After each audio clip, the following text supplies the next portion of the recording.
ये है talks news network और आप देख रहे हैं पॉलिटॉक्स, राजनीति का कच्चा चिट्ठा। श्री संयम लोढ़ा। माननीय सभापति महोदय, मैं आपका बहुत आभारी हूं कि आज शिक्षा की मांग पर आपने मुझे बोलने का अवसर दिया। माननीय सभापति महोदय, सबसे पहले तो मुझे ये समझ में नहीं आता कि चाहे कांग्रेस पार्टी हो चाहे भारतीय जनता पार्टी हो, दोनों ही पार्टियों की सरकारों की प्राथमिकता में शिक्षा विभाग किस रूप में है। क्या राजस्थान की सरकार का जब गठन करते हैं तो हमें इतने महत्वपूर्ण महकमों के लिए दोनों ही पार्टियों को कोई कैबिनेट मंत्री नहीं मिलता? आज देखो तो भी सारे राज्य मंत्री, उच्च शिक्षा, संस्कृत शिक्षा, माध्यमिक शिक्षा। पिछली सरकार देखो तो प्रोफेसर वासुदेव देवनानी, वो भी राज्य मंत्री। क्या शिक्षा जैसा इतना महत्वपूर्ण महकमा जिसमें हमारे सारे बच्चों का भविष्य जुड़ा हुआ है, हमारा प्रदेश का, देश का भविष्य जुड़ा हुआ है, इतना बड़ा हमारा तंत्र है, उस तंत्र के संचालन के लिए राजनीतिक पार्टी या कैबिनेट मंत्री भी नहीं दे सकती? तो आपके माध्यम से सबसे पहले तो मैं ये विनती करना चाहता हूं राजस्थान के माननीय मुख्यमंत्री जी से कि हमारे जो शिक्षा मंत्री हैं बहुत काबिल है, कानून विज्ञ है और तीसरी बार जीत करके आए। जब दूसरी बार वाले लोग इस सरकार में कैबिनेट मंत्री बने हुए हैं तो शिक्षा जैसे महत्वपूर्ण महकमे का मंत्री क्या कैबिनेट मंत्री नहीं होना चाहिए? माननीय सभापति महोदय जी, मैं सुझाव दे रहा हूं। माननीय संकल्प ले आओ आप। अन्य शिक्षा संकल्प ले आओ। विपक्ष के उपनेता, आपने तो ध्यान दिया नहीं।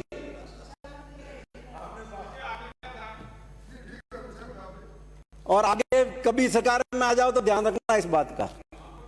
और माननीय सभापति महोदय, मैं आपके माध्यम से निवेदन करना चाहता हूं, अभी प्रोफेसर साहब बोल रहे थे, इनके भविष्य की तो चिंता करो, आगे पद तो बढ़ाओ, डिप्टी रहेंगे क्या? समसा में पिछली सरकार में 5500 करोड़ रुपए 2018-19 में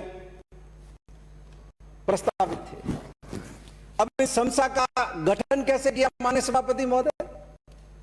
मैं आपके ध्यान में लाना चाहूंगा मंत्री जी, गवर्निंग काउंसिल की चेयरमैन होगी मुख्यमंत्री, मंत्री होंगे इसके उपाध्यक्ष। 5 साल में आपने बैठक की गवर्निंग काउंसिल की करिए तो रिकॉर्ड कर दीजिए। आपकी सरकार के मंत्री ने प्रस्ताव भेजा कि ये जो एग्जीक्यूटिव काउंसिल आपने चीफ सेक्रेटरी की अध्यक्षता में बनाई है संस्था की, और प्रिंसिपल सेक्रेटरी को आपने वाइस प्रेसिडेंट बनाया है, मंत्री ने प्रस्ताव भेजा कि अध्यक्ष इस एग्जीक्यूटिव काउंसिल का मंत्री को बनाया जाए। आपके मुख्यमंत्री ने इसको टर्न डाउन करके भेजा। इससे ज्यादा अफसोस की बात क्या होगी? आप सरकार में किसी को मंत्री भी बना रहे हो, इतना महत्वपूर्ण महकमा भी दे रहे हो जिस पर पूरे राजस्थान का भविष्य बना हुआ है, और उसको उसी के विभाग की एग्जीक्यूटिव कमेटी का चेयरमैन में नहीं बनाना चाहते।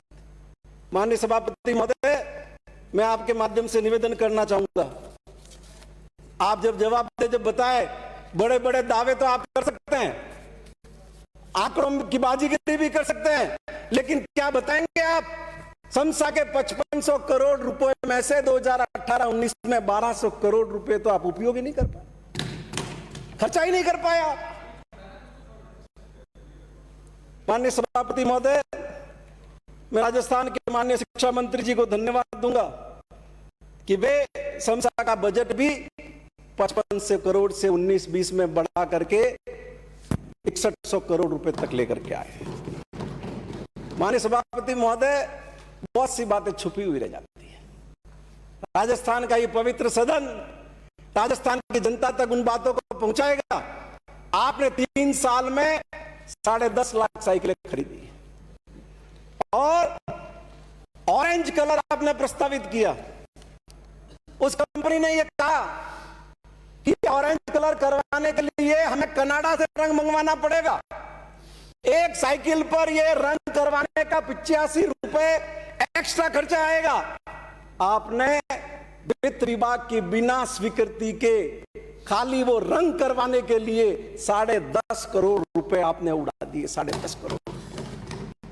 ये इस भगवा रंग पे आपका कोई ठेका है? जो आपने समझ रखा है कि आप जहां चाहे लगाएंगे उसे लोग आपको वोट दे देंगे। ये भगवा रंग इस भारतवर्ष का है, इस देश के बच्चे बच्चे का है, इस देश के कण कण में है। इसलिए इस तरीके की ओछे हथकंडे अपना करके राजस्थान की जनता को गुमराह करने की कोशिश मत कीजिए। माननीय सभापति महोदय, मैं एक बात और निवेदन करना चाहता हूं। विराजिए, मैं इजाजत नहीं दे रहा हूं आपको। विराजिए माननीय सदस्य, माननीय विराजिए आप इंटरव्यू नहीं करिए। अंकित नहीं होगा। 85 रुपए खर्चा बिना कारण ज्यादा आता है, अब कम लगेगा 85 रुपए खर्चे। हम राजस्थान की जनता का पैसा किसी पार्टी के राजनीतिक उद्देश्य की प्राप्ति के लिए धर्म को उसका दास नहीं बनने देंगे हम।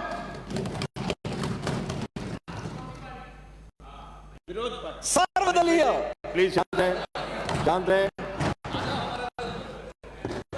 माननीय सभापति महोदय, मैं आपके माध्यम से निवेदन करना चाहता हूं।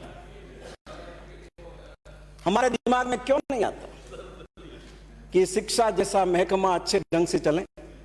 हम ये मानते हैं कि जो आईएएस में सेलेक्ट होता है, हमारा सबसे प्रतिभाशाली बच्चा है हिंदुस्तान का, वो आईएएस में सेलेक्ट होता है।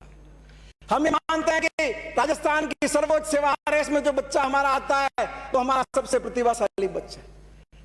आप शिक्षा विभाग को इसी तरह की सेवा क्यों नहीं देना चाहते?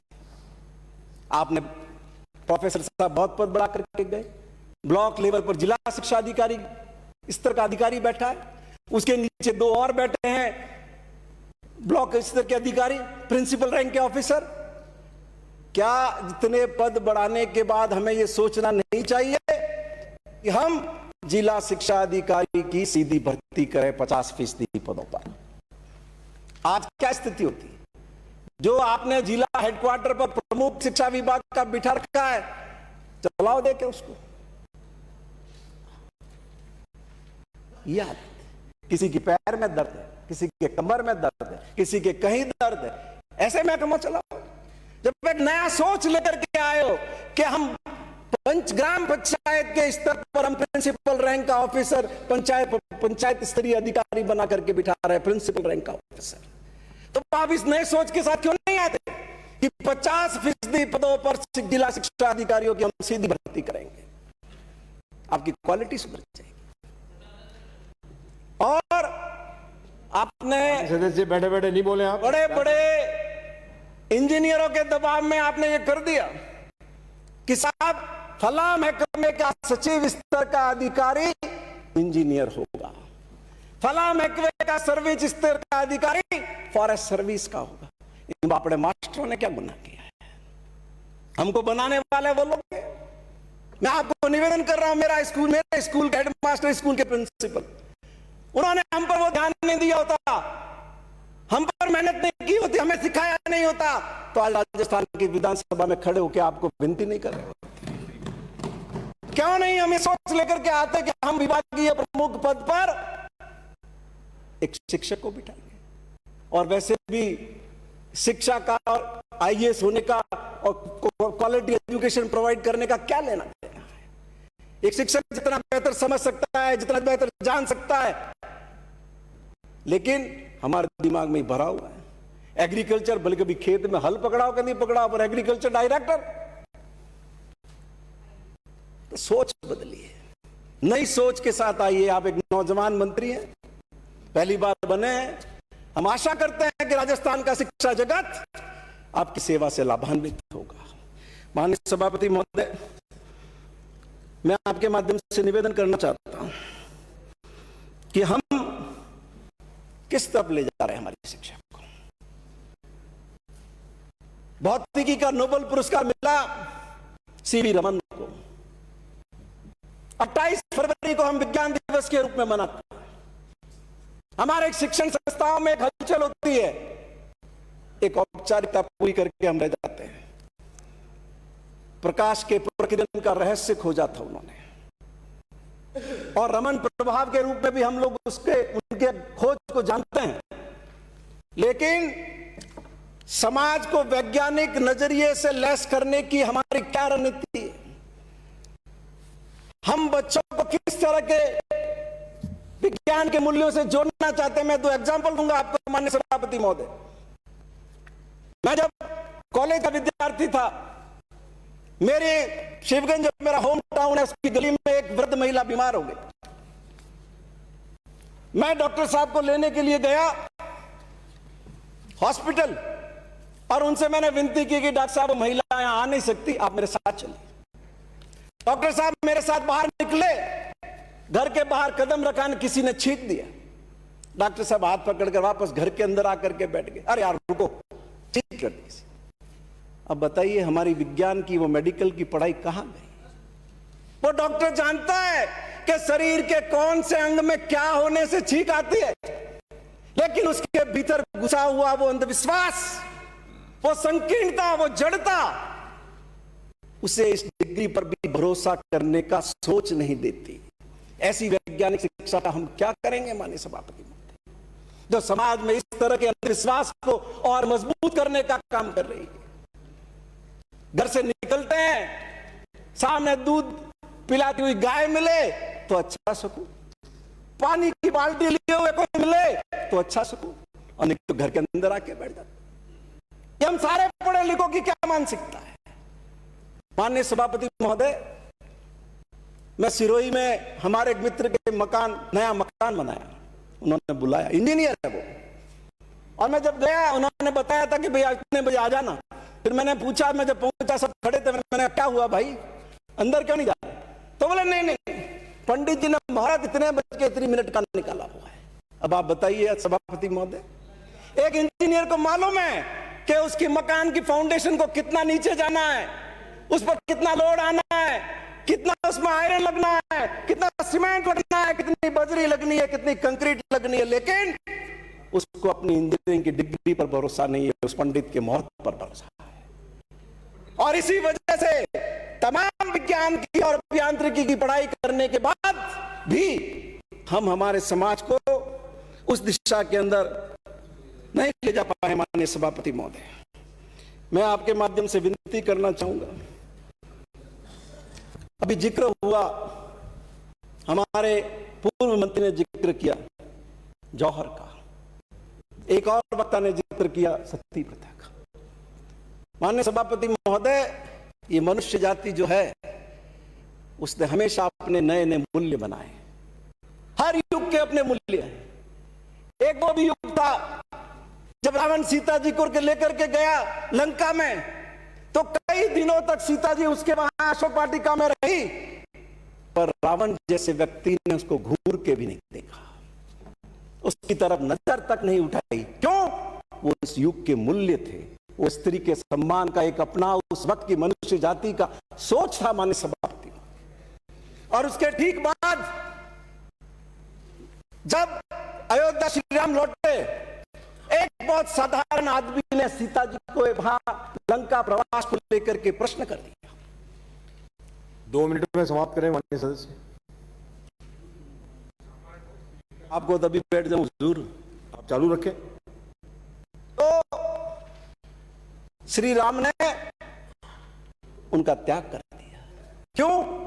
उस वक्त के वो शासक के मूल्य थे, उन मूल्यों, उस मनुष्य जाति ने वो मूल्य पैदा किए थे, एक शासक के क्या मूल्य होने चाहिए। उसके बाद आप महाभारत काल लीजिए, भरे दरबार में शासक की मौजूदगी में एक स्त्री का चीरहरण हुआ और लोग खड़े खड़े देखते रहे। ये उस वक्त के मूल्य थे। और जब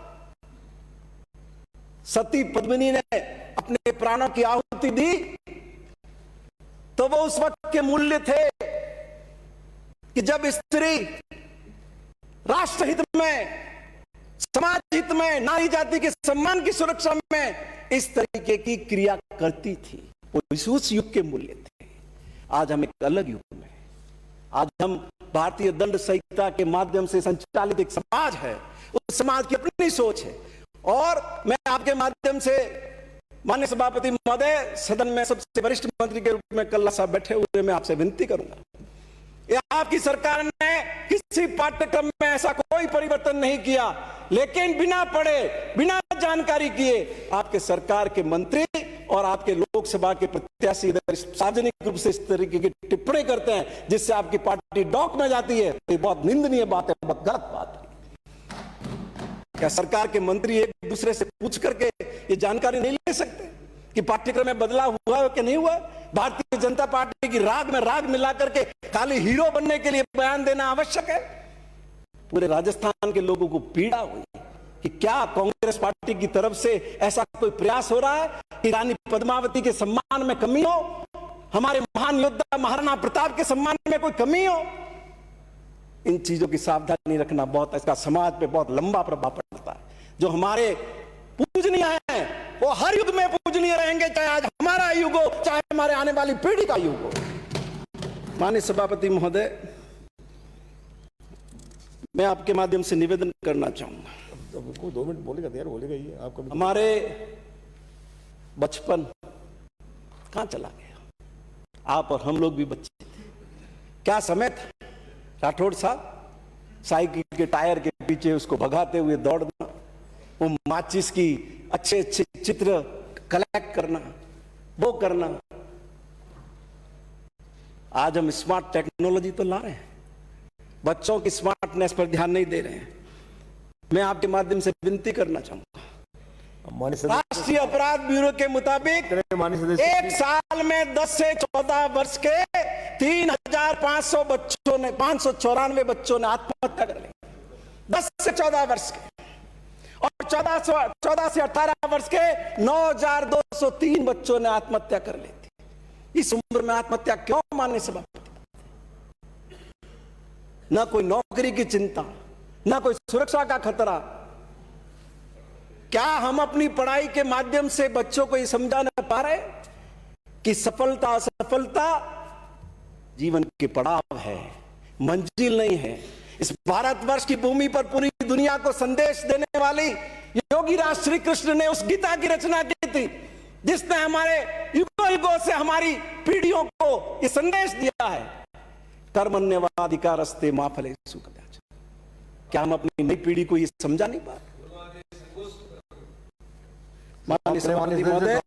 लेकिन हम ये देखते हैं कि हमारा बच्चा एग्जाम में टॉपर आए, आईएएस बने, इंजीनियर बने, 500 में से 499 नंबर लाए, 90% से ज्यादा उसका नंबर आना चाहिए, दिल्ली के सेंट स्टीफेंस कॉलेज में एडमिशन होना चाहिए, बॉम्बे के सेंट जेवियर्स में एडमिशन होना चाहिए। रोबोट बना दिया हमने अपनी दमित इच्छाओं को पूरा करने के लिए। माननीय सभापति महोदय, थोड़ी कृपा रखो आप, हमारा तो सड़क के आदमी है। तो आपके भी बहुत से माननीय सदस्य बोल रहे हैं, प्लीज सहयोग करें। 2 मिनट का समय दो आप, मैं खत्म कर रहा हूं। बहुत अच्छा रहे, लेकिन समय की सीमा है, समय तो सबके साथ ही अच्छा है।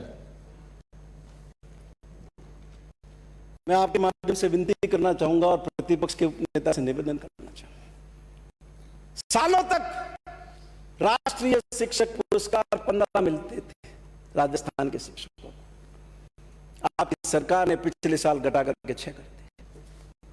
राजस्थान के शिक्षकों पर कृपा करो, मानव संसाधन मंत्री जी को कहो कि पूर्ववत राजस्थान के शिक्षकों के पुरस्कार 15 की संख्या पर आने चाहिए, जिससे हमारे राजस्थान के उन शिक्षकों का मनोबल ऊंचा हो सके, उनकी सेवाओं का सम्मान हो सके।